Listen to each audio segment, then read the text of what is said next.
E aí, galera, vamos voltar aqui então com o nosso próximo bloco agora do Windows XP. Vamos lá, continuando nossa análise do Windows Explorer, dá uma olhadinha aí. Então, o próximo botão que nós vamos analisar, esses botõezinhos coloridos aí, né, são os modos de exibição. Então, dá uma olhada aqui, nós temos ao total 5 modos de exibição, que vai alterar como você vê os arquivos, né, miniaturas, lado a lado, ícones, lista e detalhes. Então, é interessante que você saiba quais são os modos de exibição, tá ok? E os conheça. Bom, agora nós vamos conhecer aqui a árvore de diretórios do Windows. Então veja aqui, disco local C. Galera, toda a árvore de diretórios do Windows, ela é criada dentro do C. O que significa isso? Que o C é dois pontos, tá? Para começar, letras seguidas do sinal de dois pontos no Windows são unidades lógicas, tá?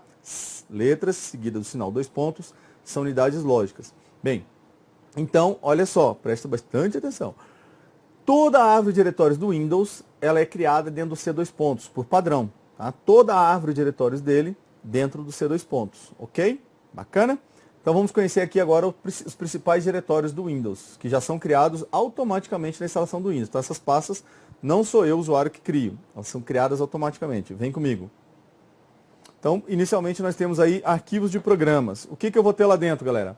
Lá vai ter as pastas e arquivos dos programas instalados pelo usuário, tá? Pastas e arquivos instalados dos programas instalados pelo usuário. Então, por exemplo, eu instalei o OVG. Lá dentro ele vai criar suas pastas, tá ok? Galera, veja só, não é correto, dica, né?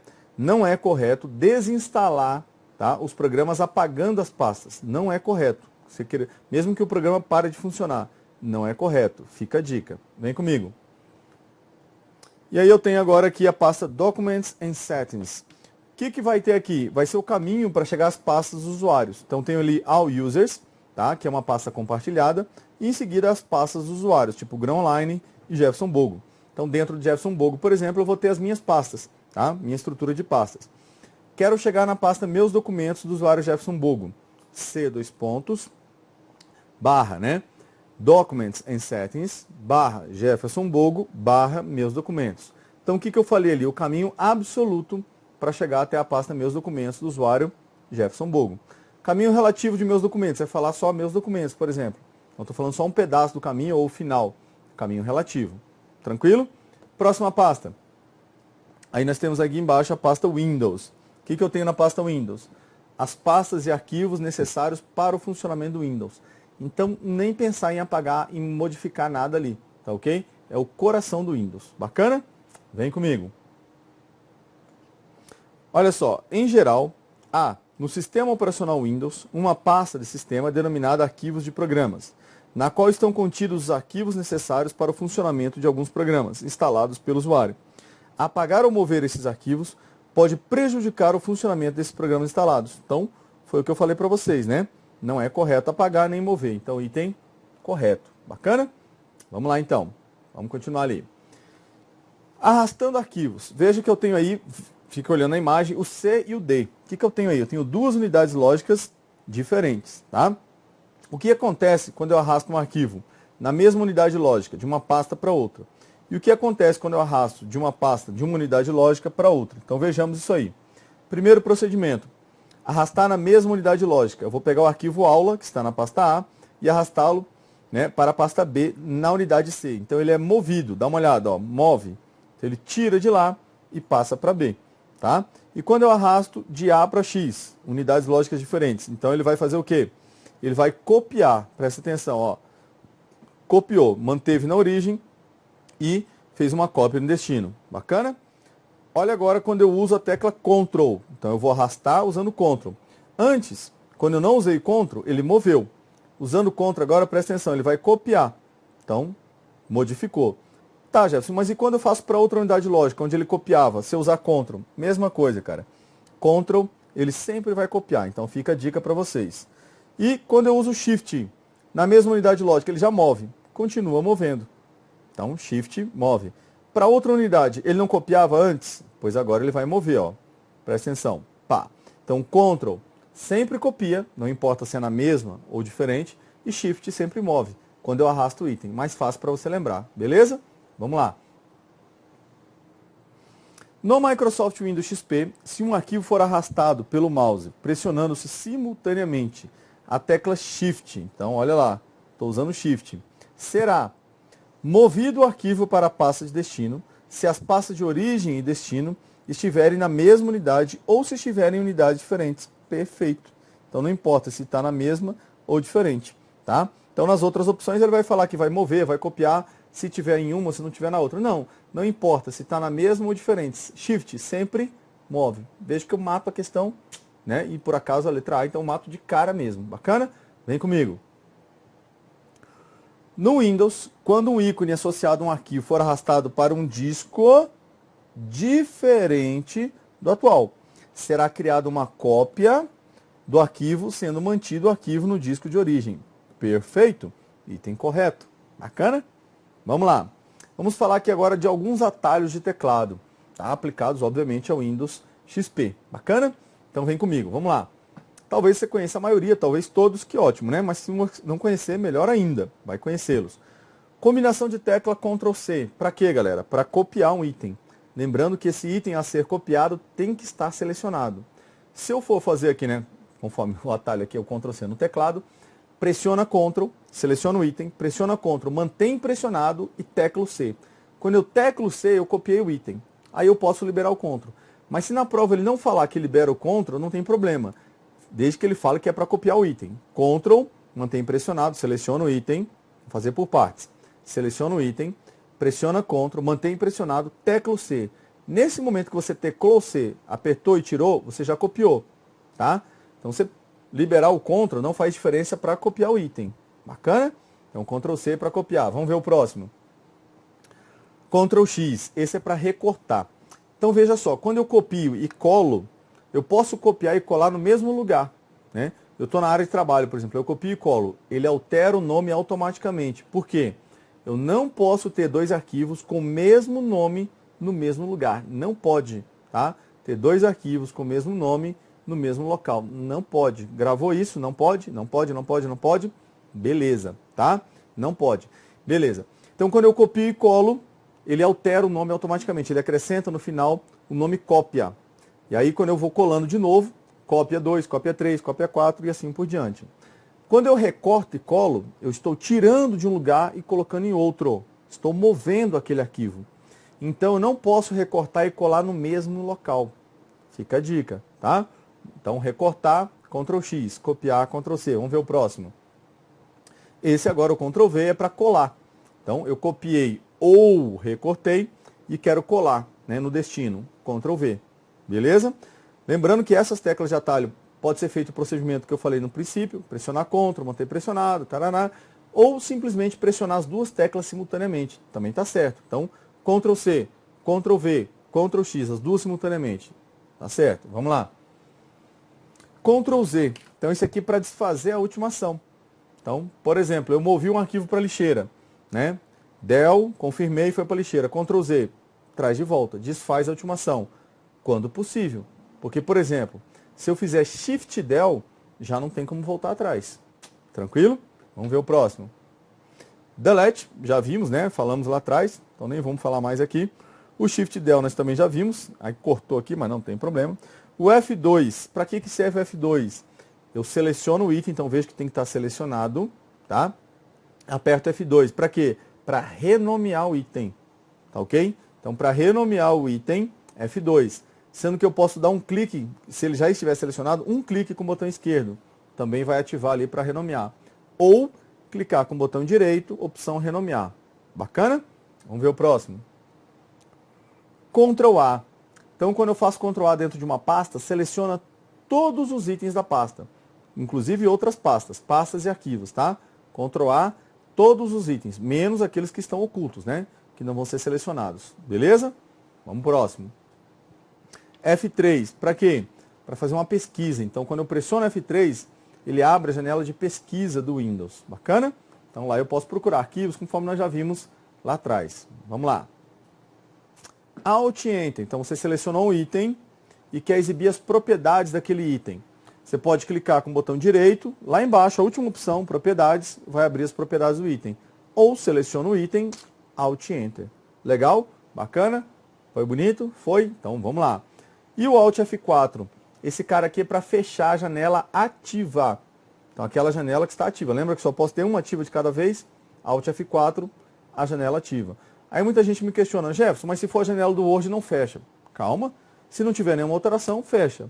Se houver alguma alteração pendente, o Word vai me perguntar. Mas o atalho não está fazendo com que a janela seja fechada, só que o Word está perguntando. Se eu responder sim ou não ali, a janela vai fechar. Então, o Alt F4, né, provocou o fechamento. E é para isso que ele é. Vamos lá. Agora aqui a gente vai dar uma olhada aqui, ó, em teclas de atalho. Alt B, ainda não. Confundi o slide, mas ainda não. O que é o Alt Tab? Nós vimos lá que eu posso ter várias janelas de execução. Por exemplo, Word, Excel e PowerPoint. As três estão abertas. E eu estou usando o Word, mas eu quero ir para o PowerPoint. Lógico que eu posso pegar o mouse e clicar lá no PowerPoint. Ou usar o Alt Tab. Para quê? Para alternar entre as janelas que estão em execução. Então eu posso, estou no Word, Alt Tab, para Excel, por exemplo. Ah, mas eu quero ir para o PowerPoint. Então Alt, Tab, Tab. Eu vou apertar a Tab 2 vezes e vou alternar de janela. Tranquilo? Vamos lá. Alt ESC. Vai ser quase a mesma coisa. Só que agora ele vai alternar direto. Não vai abrir, né, uma prévia da janela. Não vai fazer essa transição. Vai alternar direto de uma janela para outra, tá? Direto. Direto. Sem prévia. Isso já caiu numa prova. Atalho que permite alternar diretamente sem exibir uma prévia da janela. É o Alt ESC. Então fica atento a isso aí. Vamos lá, para o próximo. Shift F10. Esse cara, acho que pouca gente conhece, pelo menos em sala de aula poucas pessoas conhecem, a não ser que você já tenha estudado, porque na prática se utiliza muito pouco. Ele substitui o clique com o botão direito. Então você quer clicar no arquivo com o botão direito, mas está sem o botão direito, quebrou, alguma coisa assim, né? Ou até mesmo está sem o mouse, você vai lá, seleciona um arquivo, com o teclado, que é possível, né? Vai apertando o Tab, dependendo de onde você está, selecionou o arquivo, Shift F10, ele vai exibir aquele menu de opções, que é a mesma coisa que clicar com o botão direito. Beleza? Próximo. Ctrl ESC. Esse cara aqui é para abrir o menu iniciar. Então você faz um Ctrl ESC, ele abre ou fecha o menu iniciar. Beleza? Vai lá. Alt mais letra sublinhada de um menu. Então vou dar um exemplo. Você entra lá no Windows Explorer. Você não viu lá a barrinha de menus, arquivo, editar? Você aperta Alt, cada letra, né, uma letra de cada um dos menus fica sublinhada. Por exemplo, arquivo é a letra A. Então você apertou Alt mais a letra A, né, não precisa ficar segurando Alt, só aperta Alt e depois a letra A. Abre o menu arquivo. Ali você pode mexer com as setinhas direcionais, para um lado, para o outro, para cima, para baixo, ou usar as letras. Você vai ver que cada opção dentro do menu tem uma letra sublinhada. Então, Alt mais a letra sublinhada permite você acessar aquele menu. Isso funciona também dentro do Word, por exemplo, do Excel, do PowerPoint, tá? Aperta Alt, você pode acessar as opções lá pelo teclado. Bacana? Vem comigo. Backspace.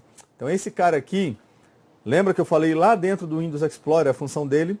Então, como nós estamos falando do Windows, ambiente Windows, a função dele no Windows, nas janelas do Windows, é subir um nível. É lógico que se você estiver escrevendo alguma coisa em algum local do Windows e usar backspace, ele apaga, né? Da direita para a esquerda. Mas lá no Windows Explorer, especificamente, é para subir um nível. Bacana? Vem comigo. E ESC. ESC é a abreviação de escape. Tipo, você abre o menu iniciar e aperta ESC, sai. Você vai apagar um arquivo. Abriu a janelinha lá perguntando se você quer apagar ou não. Dá ESC, cancela. Então ele cancela uma janela de opção, né? Ele sai, escapa de algum local ali, beleza? Vamos embora. Ctrl Alt Del. Olha só, esse atalho muito cobrado em prova, hein? Ctrl Alt Del, ele abre o gerenciador de tarefas do Windows. E o que eu posso fazer lá, galera? Entre outras opções, mas vamos enfatizar naquilo que é mais cobrado, eu posso finalizar uma tarefa, tá? Então ele vai abrir lá, aí tem o Word aberto. Toda tarefa em execução, todo aplicativo, né? Tem a guia aplicativos e a guia lá processos. Então, na guia aplicativo ele vai mostrar as tarefas. Por exemplo, o Word. Eu clico ali e clico em finalizar a tarefa. Ele encerra o Word, tá? À força. De repente ele parou de funcionar e eu quero finalizar aquela tarefa. Finalizar a tarefa. Mas toda tarefa gera um respectivo processo. Então, eu posso ir lá na guia processos e finalizar o processo, tá? Também vai finalizar a tarefa. Quando eu finalizo a tarefa, o processo é finalizado e vice-versa. Então, essencialmente, o Ctrl Alt Del permite que eu finalize as tarefas, né, que estão em execução. Bacana? Que teoricamente não estão respondendo. Mas mesmo os que estão respondendo, eu posso finalizar por ali. À força, né? Mas posso. Vamos lá.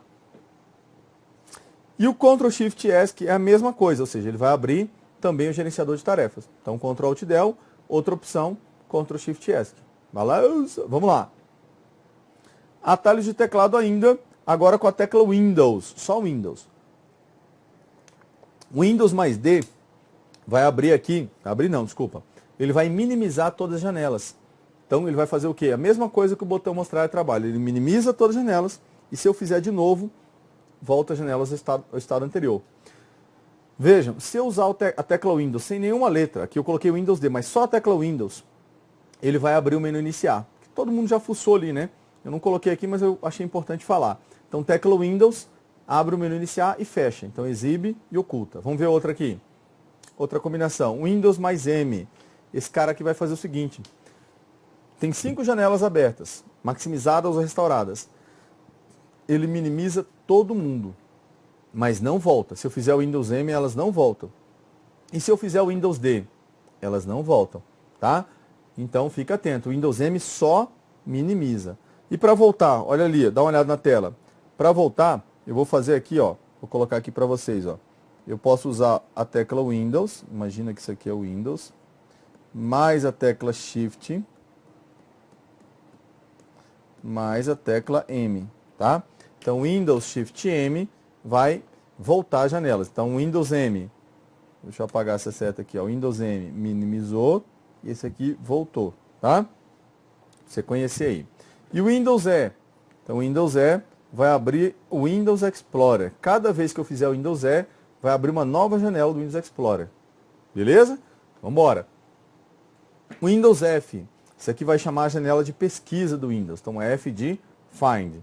Repara, D de Desktop, M de minimizar, E de Explorer e o F de Find. Então, em inglês, né? Mas você pode pensar em Windows fuçar, que é para procurar alguma coisa, né? Para tentar ajudar aí, beleza? Vamos lá. Windows R, isso aqui vai abrir a janela executar. Então R de run, de correr. Vai abrir a janela executar. O que eu posso fazer na janela executar? Executar um programa. Né? Abrir um programa, um arquivo, iniciar a instalação de um programa. Tá? Eu posso executar programas do próprio Windows, como o msconfig, o regedit, o msconfig para iniciar as configurações do Windows, os programas que são carregados na inicialização do Windows, o regedit para editar o registro do Windows, tá? Então, de uma maneira geral, executar alguma coisa. Sinônimo para executar com R, rodar, você lembrar aí, tá ok? Vamos lá para a próxima. Windows L, L do inglês de lock, travar, bloquear. O que ele faz? Ele bloqueia a sessão do usuário ativo. Então, vai para aquela tela de login, onde para voltar, se houver senha, ele vai perguntar. Se não houver, é só clicar no nome, vai entrar. Beleza? Vamos embora. O menu iniciar do Windows XP pode ser ativado ao se pressionarem simultaneamente as teclas Ctrl e ESC ou a tecla Windows, se presente no teclado. Veja que eu falei dela, né? Não estava lá, mas eu falei. Então, item correto. Olha aqui, galera. Dá uma olhada nessa tela. Nós temos aqui o nosso painel de controle. Bom, vejam que ele está mostrando aqui, ó, onde eu estou circulando para vocês, para alternar para exibição por categoria. Então, esse modo de exibição que está aqui, vejam, nós temos 2 modos de exibição para o painel de controle. O clássico, que é esse, e o por categoria, que eu vou mostrar agora, tá? Então, para que você saiba isso aí, e onde troca eu já mostrei. Olha lá. Então, tá aí. E aqui ele sendo exibido por categoria. Bom, por categoria o nome já diz, né? O que ele faz? Ele agrupa as funções de acordo com a categoria. O que nós veremos a partir de agora? Eu peguei cada uma das categorias, tá? Então, você vai ver em laranja, quando aparecer ali, por exemplo, a primeira que tem aqui, aparência e temas. Eu coloquei lá em laranja. E as opções que há ali dentro. Então, de um modo geral, eu não vou ficar falando todas as opções. Você pode parar o vídeo, dar uma olhada, mas eu vou dar um panorama daquilo que mais interessa, para que a gente não fique perdendo tempo daquilo que não é tão importante. Mas está tudo aqui. Você parou o vídeo, você vai olhar e fala, cara, aqui eu posso alterar a resolução de vídeo, eu posso ir para lá, eu posso ir para cá, que é o que é cobrado na prova, tá? É a nossa ênfase aqui. Então, vamos lá. Vem comigo. Vamos lá para a primeira, ó. Tá vendo que essa é uma categoria que eu tirei daqui? Ó, primeira categoria aqui, ó, aparência e temas. Então, tá claro isso aí, né? O que eu tenho lá dentro de aparência e temas? Aí você vai escolher uma tarefa. Alterar o tema do computador, né? Então, as cores de um modo geral. A cor do plano de fundo da área de trabalho, se quiser alterar. Um protetor de tela, aquelas proteções, né? Fica aparecendo um peixinho, blu, blu, blu, blu, blu, aquelas coisinhas bem fofinhas, né? As mulheres gostam. Tem homem que gosta também, né? Não dá para fazer essa distinção, não. Não importa. Quem gosta, coloca lá sua proteção de tela. Tipo, 5 minutos sem usar o computador, ele inicia a proteção de tela. Bacana? Vamos lá. Ou altera a resolução de tela. Isso aqui é importante, ó. Isso aqui é uma das funções aqui mais importantes das que estão listadas, tá ok? E ele tem outras opções aqui embaixo, ó. A barra de tarefas e menu iniciar pode ser personalizado aqui. Opções de pasta, né? Se você quer abrir os arquivos com um clique apenas, né? Exibir a extensão dos arquivos de modo geral. E alterar o vídeo aqui, as configurações de vídeo. Então, tudo isso pode ser feito dentro de aparências e temas. Outra categoria, então veja que está em laranja, não sei se no seu vídeo vai aparecer laranja, conexões de rede e internet. Então eu posso aqui configurar ou alterar a conexão com a internet, tá? Criar uma conexão com a rede local, né, com a rede no local de trabalho, configurar ou alterar a rede doméstica ou de uma pequena empresa, configurar uma rede sem fio doméstica ou para a pequena empresa, alterar configurações do firewall do Windows, né? Então também é importante essa aqui, que todas as configurações são importantes. E aqui embaixo é mais ícones aqui referentes à rede internet, que eu posso configurar. Então é óbvio, né, galera, que eu vou falar para vocês aqui. Dentro de rede internet, as opções de rede de um modo geral. Inclusive aqui, ó, vou marcar para vocês, dá uma olhadinha aqui no vídeo, ó. As opções de internet que tem aqui, elas são as opções do Internet Explorer, tá? Então, se houver outro navegador instalado na máquina, não vai alterar por meio disso aqui. Aqui altera só do Internet Explorer. Bacana? Então, opções de rede e internet estão listadas aqui. Vamos embora. Outra categoria. Então, importante, vou frisar de novo aqui, ó, que você pode alterar o firewall, tá? Do Windows aqui. Então, fica aí. Vai. Adicionar ou remover programas. Aqui é importante frisar o seguinte. Vejam que eu não tenho nenhum programa instalado aqui no meu Windows XP, né? Mas aqui é o local correto para fazer a desinstalação de programas. Lembra que lá atrás eu falei, olha, não pode apagar as pastas lá para desinstalar programas? Tem que ser por aqui, beleza? Outra dica, eu desinstalo um programa de cada vez. No meu caso não tem como desinstalar nada porque eu não tenho nada. Mas vamos supor que eu tivesse 5 programas instalados, o Office, o antivírus e outras coisas. Um de cada vez. Quando termina a desinstalação de um, é que eu posso começar de outro, tá? Então fica a dica para vocês aí. Vamos lá. Próximo. A questãozinha, ó. Ao clicar em desinstalar um programa, o usuário será direcionado a uma nova tela em que será mostrada a opção de remoção automática de todos os programas instalados. Ó, remoção automática de todos os programas. Errado. Acabei de ver que é um por um, então não tem nada de remoção de todos os programas, tá ok? Então fica a dica para vocês aí. Vamos embora. A desinstalação de um aplicativo no Windows deve ser feita a partir de opção equivalente do painel de controle, de modo a garantir a correta remoção dos arquivos relacionados ao aplicativo, sem prejuízo ao sistema operacional. Item correto, tá? Conforme nós vimos aí, adicionar e remover programas. Outra categoria do painel de controle, sons, fala e dispositivos de áudio. Então, tá bem claro aí que eu vou poder mexer, né? O volume do sistema, o esquema de som, as configurações do alto-falante, tá ok? Dispositivos de áudio de um modo geral. Desempenho e manutenção, isso aqui é importante, categoria muito importante. O que eu posso ver aqui, galera? Consultar informações básicas sobre o computador. Então, aqui eu vou acessar qual Windows que eu tenho instalado, se tem Service Pack ou não, né? São os pacotes de correções do Windows. Tá? Então, uma visão, um panorama geral do meu sistema. Qual é a versão, se está ativado ou não, se está licenciado ou não. Tudo isso eu vejo por meio dessa categoria. Então, é importante. Vamos lá para a próxima aqui, opção. Ajustar efeitos visuais, liberar espaço no disco rígido, né? Fazer a limpeza no disco, fazer backup dos dados, importante. Reorganizar itens no disco rígido para tornar mais rápida a execução. Então, isso aqui é o meu desfragmentador de disco, pode ser acionado. Tá? E outras ferramentas que eu tenho. Então, aqui o sistema, onde eu falei daquelas opções. Opções de energia, também importante, tá? Para alterar várias opções de energia. Quanto tempo inativo o computador vai entrar no modo suspender, ele vai hibernar. Então, todo esquema de energia pode ser configurado aqui. Vamos para outra categoria aqui. Vamos lá. Agora eu tenho a categoria impressoras e outros itens de hardware. Então, eu vou poder adicionar impressoras, remover impressoras ou configurar dispositivos, né? Teclado, o modem, se for o caso, tudo aqui dentro. Vamos lá para outra categoria, que são as contas de usuário. Então, aqui nós já tivemos um panorama geral no início da aula, né? Que eu posso fazer aqui. Alterar uma conta, né? O tipo de conta, criar uma nova conta, que só o administrador pode fazer, alterar a maneira como os usuários fazem logon ou logoff, ou seja, a tela que vai aparecer lá, ativar a conta de usuário convidado, por exemplo, tá? E gerenciar minhas contas de uma maneira geral. Data, hora, idioma, outra categoria, né? E opções regionais. Então, a própria categoria fala por si, né? Não vou nem entrar em detalhes. Mas aqui, por exemplo, se o meu Windows está em inglês e ele oferece a possibilidade de ir para o português, é por aqui que eu farei. Nem todas as versões vão oferecer isso, tá? Mas configurar os idiomas, a moeda que vai aparecer, opções do teclado, idioma do teclado, tudo eu faço aqui dentro. Bacana? Vamos lá. Outra categoria que são as opções de acessibilidade, né? Então as pessoas que têm aí alguma dificuldade, né, podem configurar aqui, ajustar, né, o seu Windows para melhorar aí a sua utilização. E a central de segurança, a categoria central de segurança. Cara, a central de segurança do Windows, ela serve para quê? Então, esse íconezinho que você viu aí, ela serve para monitorar o status de 3 itens de segurança. Um é o firewall, que monitora, que controla, né, as conexões de rede, filtra as conexões de entrada e saída. Tá? Então, se o firewall ficar desativado, a central de segurança ela me avisa, ela não liga, ela me avisa que o firewall foi desligado. Ela monitora a proteção contra vírus, como você viu, eu não tenho, porque o Windows XP não vem com antivírus, isso é importante. Então ele monitora se há ou não há proteção contra vírus, tá, ok? E monitora também as atualizações automáticas, se está configurado corretamente, se elas estão acontecendo.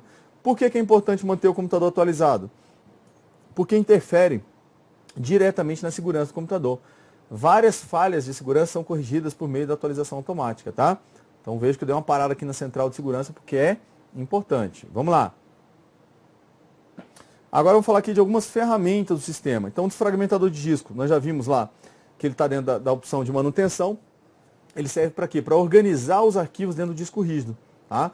Como você viu lá, para que os arquivos sejam abertos, né, mais rapidamente. Então, os arquivos dentro do disco eles podem ficar espalhados, porque eles são separados em pedaços. A desfragmentação vai organizá-los dentro do disco rígido. Então, essa ferramenta tem essa finalidade. Vamos embora. Aí eu tenho a restauração do sistema. O que é restaurar o sistema? É voltar as configurações do sistema a uma data anterior. Vejam, não afeta os arquivos do usuário. Ou seja, vamos supor que hoje seja dia 10, por exemplo. Eu volto lá para o dia 3, por exemplo. Todos os arquivos que eu criei nesse período ficam lá, eles não são apagados, eu não vou perder ao voltar. Mas tudo que foi instalado nesse período, automaticamente é desinstalado. Qualquer programa, atualização do Windows, driver que eu tenho instalado, tira tudo. Mas não afeta os arquivos do usuário. Dica, hein? Vamos lá. A restauração do sistema é uma forma de desfazer alterações do sistema do computador para um ponto anterior no tempo. A restauração do sistema, entretanto, não pode ser usada para a recuperação de arquivos pessoais. Certo, tá? Não pode ser usada, porque não afeta os arquivos do usuário. E nós temos aqui também a limpeza de disco. O que é a limpeza de disco? Ela faz uma análise, tá, na lixeira, nos arquivos temporários, os arquivos que podem ser excluídos sem prejuízo para o usuário. Tá? Aqueles arquivos que estão lá que já podem ser deletados. Então ela faz toda uma análise e te apresenta, ó, tem tanto aqui que você pode limpar e aproveitar no seu disco. Por quê? Você só limpa, só aproveita espaço da lixeira depois que você exclui os arquivos dela. Enquanto estiverem lá, ainda continua ocupando espaço. Beleza? Vamos embora. Aqui eu vou falar de alguns programinhas nativos que já vem no Windows. Aqui eu vou colocar a extensão, ó, nativa dos arquivos BMP. A extensão nativa do Paint, que é um programinha para trabalhar com imagens. O Internet Explorer é um navegador, já vem no Windows, tá? O bloco de notas, ele vai ter como extensão padrão TXT. E nós temos também, que é um editor de texto simples, né, para quem não exige formatação. E o WordPad é um editor de textos um pouquinho melhor, mas também não é nada muito avançado. A extensão padrão dele é RTF, tá ok? Olha a questãozinha. No Windows, o bloco de notas serve para transformar arquivos de imagem? Não. Para criar ou editar arquivos de texto que não exijam formatação. Beleza. Olha só. E com essa questãozinha nós chegamos ao fim. Galera, então nós finalizamos aqui a nossa aulinha do Windows XP. Bacana? Boa prova, bom sucesso para vocês aí. Bom sucesso não é muito legal, né? Um sucesso para vocês então. Tudo de bom. Valeu, galera.